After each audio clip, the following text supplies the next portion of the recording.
اللہ پاک کے جو مرادات ہیں، میں نے یہ بات بھیجی، اس سے مراد میری کیا ہے۔ اس کے بعد پھر آگے فرمایا یعلمکم الکتاب والحکمہ، اس کے بعد تمہیں حکمت کی بھی تعلیم دیتے ہیں۔ تو حکمت کیا ہے؟ حکمت کی پھر دو قسمیں ہیں، ایک حکمت نظری ہے اور ایک حکمت عملی۔ حکمت نظری کیا ہے؟ کہ جو آیات رسول نے آپ پر تلاوت کی، اللہ نے نازل کی، اس کے معنی بتا دیے۔ اللہ نے فرمایا نماز پڑھو، پورے قرآن مجید میں نماز پڑھنے کا طریقہ کہیں نہیں۔ تو قرآن مجید کی 114 صورتوں میں کہیں نماز پڑھنے کا ہی طریقہ نہیں ہے، جو توحید و رسالت کی شہادت کے بعد پہلا رکن ہے۔ تو آپ تو نماز ہی نہیں پڑھ سکتے اس کے بعد، یہ سب حدیث نے بتایا۔ اسی طرح سارے احکام، حج کے احکام، روزہ کے احکام، زکوٰۃ کے احکام قرآن مجید اجمالاً بیان کیے۔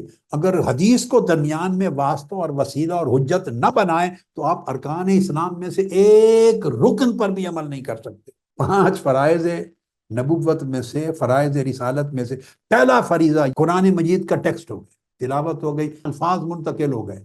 اس کے بعد بقیہ 4 فرائض جو ہیں، وَيُزَكِّيكُمْ وَيُعَلِّمُكُمُ الْكِتَابَ والحکمہ وَيُعَلِّمُكُمْ مَا لَمْ تَكُونُوا تَعْلَمُونَ، یہ چاروں فرائض رسالت بقیہ یہ حدیث اور سنت نبوی کے ذیل میں آتے ہیں، اور یہ ساری مل کے وحی الہی بنتی، یہ سب وحی الہی ہے۔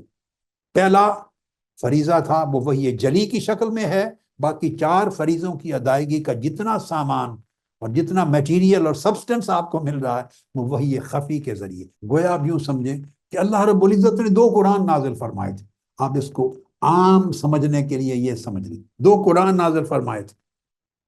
ایک قرآن وہ جو کاغذوں کی شکل میں محفوظ ہے، مصحف ہے جس کی ہم تلاوت کرتے ہیں، اور ایک قرآن وہ جو ذات مصطفیٰ اور ان کے اقوال و افعال کی شکل میں محفوظ، جس کو حدیث و سنت کہتے ہیں۔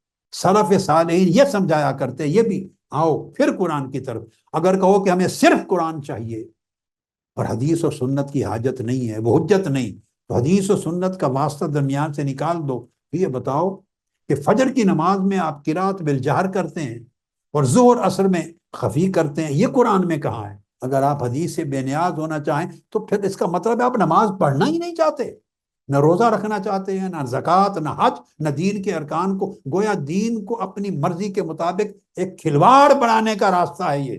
اب ایسا جو حدیث کو حجت نہ مانے، مچھلی تو کھاتے ہی ہیں نا سارے، مچھلی تو صرف قرآن کو مانے اور حدیث کی حجت کو نہ مانے تو مچھلی تو حرام ہے پھر آپ کے لیے۔